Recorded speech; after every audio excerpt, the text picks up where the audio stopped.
దాన్ని ఉల్లంఘించారు, దాన్ని ఇప్పుడు కేసు అంటున్నారు. ఇప్పుడు చట్టబద్ధంగా వెళ్ళాల్సిందే కదా. అంటే చాలా హృదయ విదారకంగా ఆయన ఇచ్చిన రిపోర్ట్లో కొన్ని హైలైట్స్ నేను చెప్తాను సార్. అరెస్ట్ కొన్ని వారాల ముందు ఓపెన్ హార్ట్ బైపాస్ సర్జరీ జరిగినప్పుడు ఈ ఇష్యూలో ఆయనకు మందులు ఇవ్వలేదట, తిండి పెట్టలేదట, మంచినీళ్ళు కూడా ఇవ్వలేదట.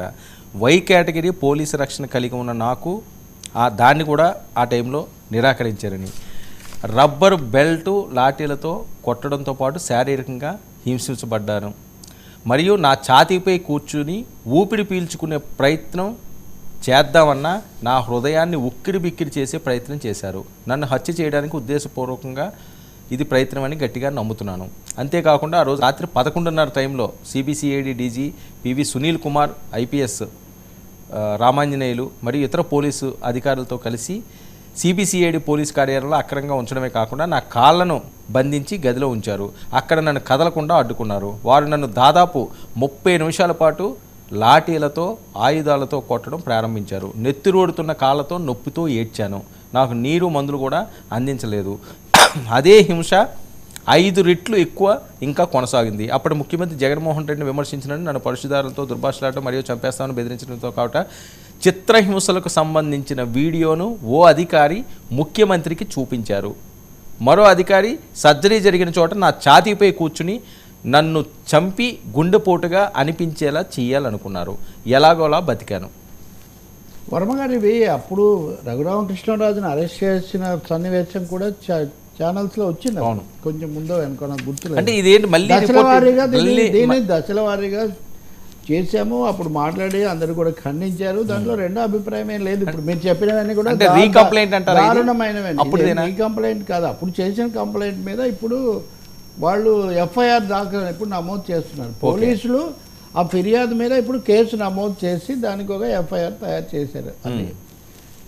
అది కూడా ఆయన ఒకవేళ రిమైండ్ చేస్తూ మెయిల్ కూడా పంపించి ఉండొచ్చు, మనం చెప్పలేము. ఇవన్నీ అందరూ ఖండించినవే, ఎవరు ఆమోదించింది లేదు.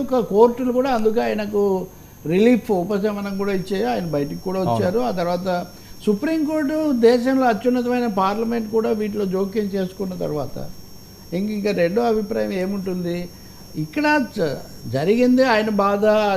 కస్టోడియల్ టార్చర్ అంటేనే అర్థం. మామూలు అడిగి చేస్తే సరే, పార్లమెంట్ మెంబరే ఇలాంటి ఫిర్యాదులు చేయాల్సిన పరిస్థితి. దీన్ని న్యాయస్థానం అంటే న్యాయస్థానంలో ఇప్పుడు అప్పుడు జరిగిందా, వాళ్ళు చాలా విచారణలు, సాక్ష్యాలు ఇవన్నీ కూడా చేసే అవకాశం ఉంది.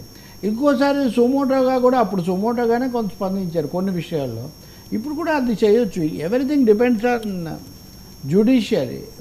ఈ కేసు ఏ రూపంలో వీళ్ళు ప్రొజెక్ట్ చేస్తారు, వాళ్ళు ఎలా తీసుకుంటారని. ఇట్లాంటివి జరగకూడదు. కక్ష సాధింపులు అన్నవి ఈ రివెంజ్, రెట్రిబ్యూషన్, త్రిపురాలు అన్నట్టే అలాంటివి ప్రజాస్వామ్యంలో ఏమాత్రం కూడా సరైనటువంటివి కాదు. దాంట్లో రెండో అభిప్రాయం ఏమి లేదు. ఎంత వేగంగా ఇది ప్రొసీడ్ అవుతుంది, న్యాయస్థానం ఎంత తీవ్రంగా స్పందిస్తుంది లేదు. ఇప్పుడు మళ్ళీ ఇప్పటికే విచారణలో అప్పటి కేసే ఉంది కదా అని దాన్ని మళ్ళీ బయటికి తీసే ఒక జ్యుడిషియల్ ప్రాసెస్లో అది కూడా వస్తుందా ఇప్పుడు? అవును, ఇవన్నీ కూడా ఉన్నాయి. అలాగే పోలీసులు కూడా దాని రెఫరెన్స్లో దీన్ని కంటిన్యూ చేస్తారా, మళ్ళీ కొత్త కేసుగా విచారణ అవుతుందా అందులో? ఎందుకంటే A1, A2, A3, A4 అందులో లేవు కదా. అవును, జనరల్గా ఉంటాయి. కాబట్టి వీ హ్యావ్ టు సీ. ఇంకొన్ని డీటెయిల్స్ మనకు తెలిస్తే కానీ అర్థమవుతుంది. సరే, ఈ ప్రభుత్వం అయితే ఇలాంటి చాలా కేసులు ఇంకా బయటికి రాబోతున్నాయి అనేది అర్థమవుతుంది. ఇప్పుడు అచ్చెన్నాయుడిని అరెస్ట్ చేశారనుకోండి, అరెస్ట్ చేయడానికి ఇంటికి వెళ్ళి చేయటం అదంతా. అంతకుముందు ESI కేసు నిజమా కాదా అవన్నీ పక్కన పెడదాం. ఉంది, కేసు అయితే ఉంది తెలంగాణలో కూడా. కానీ ఆయన నాకేదో ఆపరేషన్ జరిగింది అంటున్నా, అక్కడి నుంచి ఆయన గుంటూరు దాకా తీసుకొని రావాల్సిన అదే అంత అవసరం ఉందనేది పెద్ద ప్రశ్న. అవన్నీ ఒక పని కట్టుకొని చేశారు అన్నట్టు. ఇప్పుడు చంద్రబాబు నాయుడు కూడా అక్కడి నుంచి ఇక్కడికి తీసుకొచ్చారు కదా, నంద్యాల నుంచి. సో ఒకటి అసలు కేసే సరైనది కాదు, కక్ష సాధింపు అనేది ఒకటైతే, తర్వాత అరెస్ట్ చేసిన తర్వాత వ్యవహరించిన తీరు కూడా బాగాలేదని వీటిని ఎవరు ఆమోదించలేదు. సో ప్రభుత్వం మారింది కాబట్టి, అదే ప్రభుత్వం ఉంటే ఇంకో విధంగా ఉండేది. కొత్త ప్రభుత్వం వచ్చింది కాబట్టి వాటిని ఒక్కొక్క దాన్ని వాళ్ళు తీస్తున్నారు. ఇక్కడ స్వయంగా ఆయన చాలా హైపర్ యాక్టివ్గా ఉంటారు కాబట్టి రఘురామకృష్ణరాజు దాన్ని ఇప్పుడు తొందరగా కదిలిస్తున్నారు. ఇంకొకటేమో అది రాజకీయంగా కూడా మెసేజ్ కదా, మీరు ఎవరినైతే వేధించారో, ఎవరినైతే కక్ష కట్టి ఇవన్నీ చేశారో వాళ్ళే మీ మీద మొదటి కేసు పెట్టారు చూడండి అన్నట్టు. అంటే దీని అర్థం వెంటనే వాళ్ళందరినీ అరెస్ట్ చేస్తారా ఇంకోటి అది చెప్పలేదు.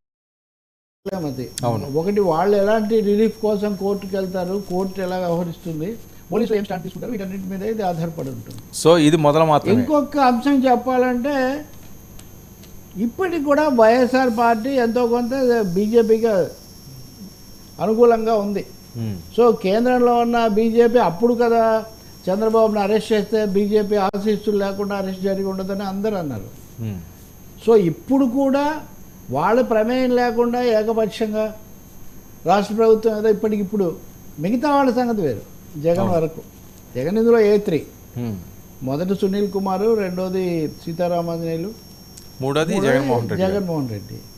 కాబట్టి ఈ తీవ్రత దాన్ని బట్టి ఉంటుంది. చూడాలి మరి అది బీజేపీకి టీడీపీకి అండర్స్టాండింగ్ ఉంది అని ఒక మాట అంటారు. కేసు నడుస్తూ ఉంటుంది, ఎప్పుడు ముగుస్తుంది, ఎప్పుడు బిగుస్తుంది, అది రాజకీయాల మీద ఆధారపడి ఉంటుంది. సార్ ఈ సెక్షన్లు కానీ ఇలాంటి పనులు చాలా దారుణమైన, నచ్చని వాళ్ళను ఎవరే అధికారంలో ఉన్నా నచ్చని వాళ్ళని ఎందులో ఒక దాంట్లో ఇరికించేసి వాళ్ళని హింస పెట్టేసి పోలీసు దీంట్లో పడేసి, ఇప్పుడు అప్పుడు రఘురామకృష్ణరాజు చెప్పింది అయితే అసలు అదేదో తన మీద మొహం మీద కూడా ఎవరు కనపడకుండా చేసి చాలామంది కొట్టి వెళ్ళిపోయారు. ఇట్లాంటివి కూడా చెప్పారు చాలామంది, ఆయనే చెప్పారు, చెప్పారు. అప్పుడు ఇవన్నీ ఆయన కోర్టులో స్వయంగా చెప్తే దానికి అది ఉంటుంది.